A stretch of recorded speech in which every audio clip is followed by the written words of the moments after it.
Hey champions! So yesterday I did the video where I was talking about Sacred Ground, and I totally missed these other questions that Andrew threw up in the comments on the video. So I thought I would address those now. They're great questions, and I think overall I enjoy answering these type of questions. So if you have any questions about the game, about the direction, or why we did the decisions we made, I'd love to address them and kind of put your mind at ease. So he talked about Sacred Ground. So let me just read this out. So suggestion for a card spotlight is Beta Sacred Ground and maybe a little bit more about canon and themes. So we already addressed that. As we see in Beta, there are a lot of cards that are not canon until reprint in Jalara and Race. So things like Chrono Walker got reprinted, Angel Retribution got reprinted, we saw Giant Scorpion get reprinted. So this is to pull the story together. However, to me, Beta gave a more expansive feeling of this new world of Genesis. The art had a good sense of realism, more so than the following releases. So that's something we've been talking about and we've been trying to address. When we moved from Beta to J, one of the things that kept on hitting me was the essential experience. What are we trying to portray in the game itself? And a big theme about that was the hand to hand pit fight feel of the game. The fact that you're in these arenas, these magical areas where aura concentrates and you're fighting in that sense. So for me, it always took me out of games, even though it looked very pretty, but it always took me out of games when you're just say uh, you're fighting in a particular space and then all of a sudden the artwork shows you a whole other space or a whole other world, and all of a sudden there's that disconnect of what's happening in the world. The pieces don't tell a story, and one of the big things I wanted for the artwork for Genesis is that if you have a really crazy stack and you start lining those artworks together, ideally, it doesn't always happen this way, but ideally, it'd be really cool if that looked like a comic book strip. And it'd be even better if the champions that were appearing in those artworks were the ones you're playing with. So you're playing as Fong against Malik and you play left hook. It's really cool because that work is actually Fong punching Malik. And it's in the Vishud Arena. So if you're playing in the Vishud Arena, all of a sudden, all that comes together and the artwork feels very immersive. Now, the sacrifice to that was the fact that we don't get to show you the rest of JLR. You don't get to see all the nuances in the little space. And we tried compensating somewhat of that in the story. So if you're not reading the story, then go read it. It does tell a lot about the world around, how the different landscapes are like, and what's happening in the background of these characters and why they're changing the way they are, and how the war is changing them on a regular basis. So there is that sacrifice, and when it comes to CCGs, we expect to see an exploration into the world. But when I'm looking at what this game is focusing on, it's the battle of the champions in the arena, and we really want to dig down on that. So I get questioned about that, and a lot of times, even the game designers, artists are like, "No, I want to push. I want to do more. I want to see more of the world," and I really want to give them that, but it comes at a cost, and that cost is the immersion into the game. So what I would rather do is spend some time exploring the rest of the world through other mediums, through the story, maybe doing an art book sometime in the future where we can explore the different landscapes of the world. Maybe making an RPG where you get a chance to explore different parts of the world. But I don't want to do it directly in the CCG itself. All right, moving on.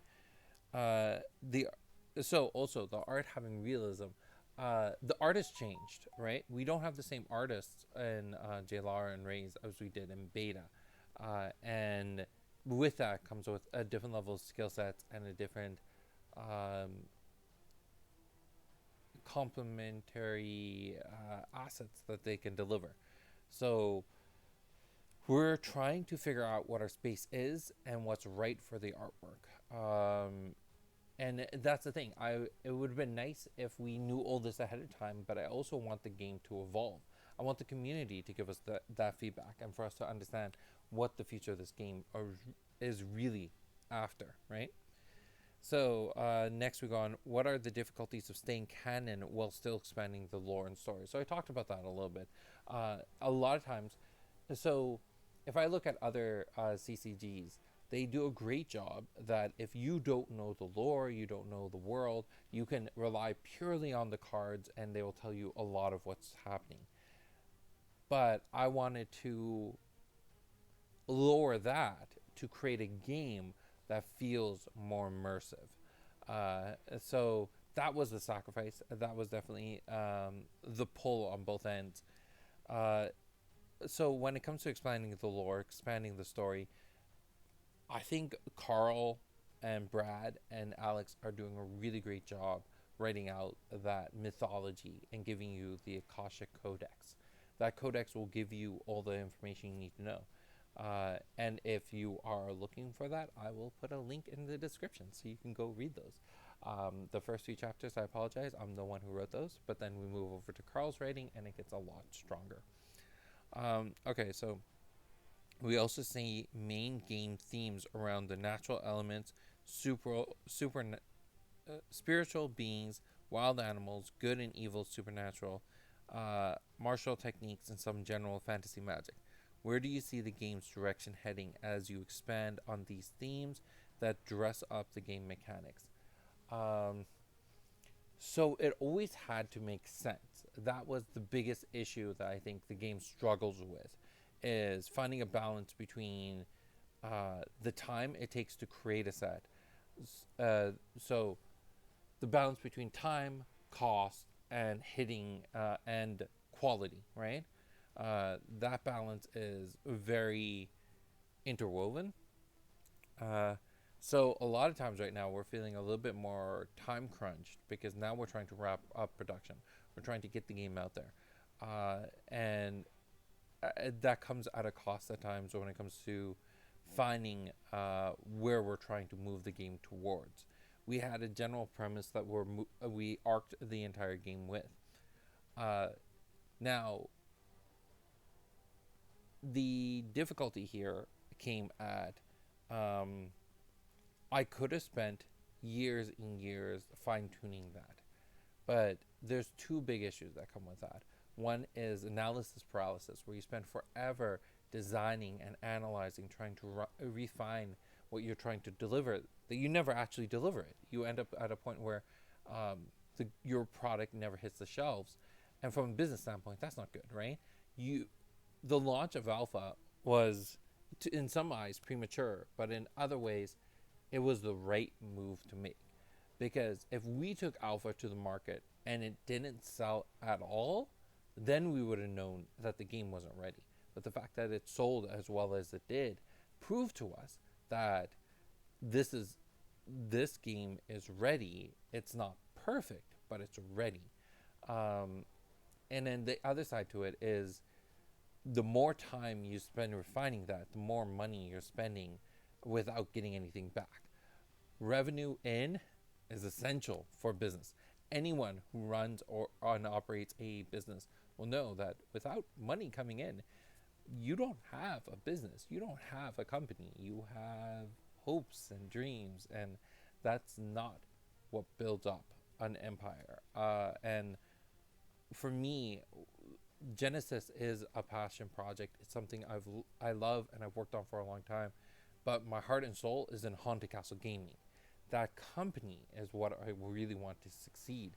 And the best way for that company to succeed is through the game's success.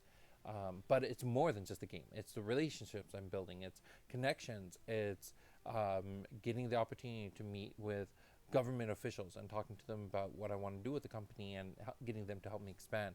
It's building relationships with store owners, figuring out their problems and figuring out how I can solve that through things beyond just getting them product, right? We don't want to just be another game on the shelf. We want to be a full-fledged company that's helping other retailers succeed. So there's more than just the idea of a game. There's everything around that. So that was a bit of a side tangent. What I'm really trying to say is, hopefully as the game grows and we have more revenue coming in, we can take a few moments to take a step back and spend more time in the planning steps and less time in the execution steps.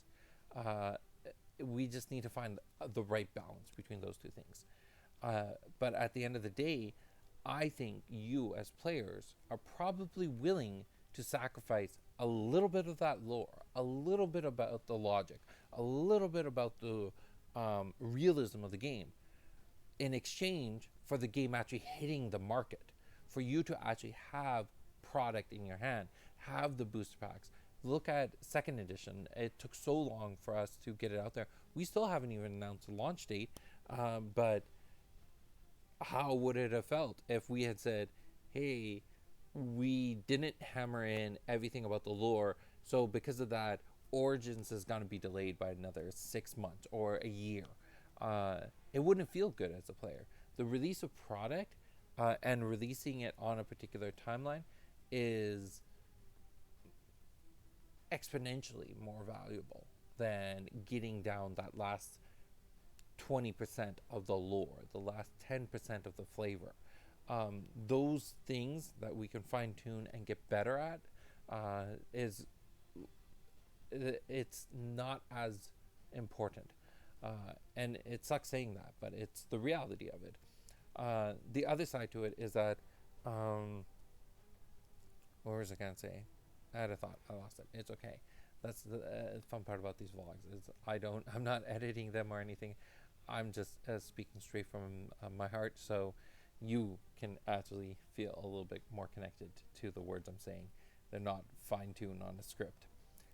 Anyways, I think that's everything I have to say to that. Andrew, thank you so much for the questions. It feels really great to answer them, and I feel a little bit more connected to you as a viewer, as a member of this community, for all the support you've given. It feels really good to have you on board for all that. So I hope you keep sending me questions, and I hope anyone who's watching this sends me some questions that I can answer a little bit more directly. So that's it for today. Have a great day. I'll talk to you again tomorrow. Bye.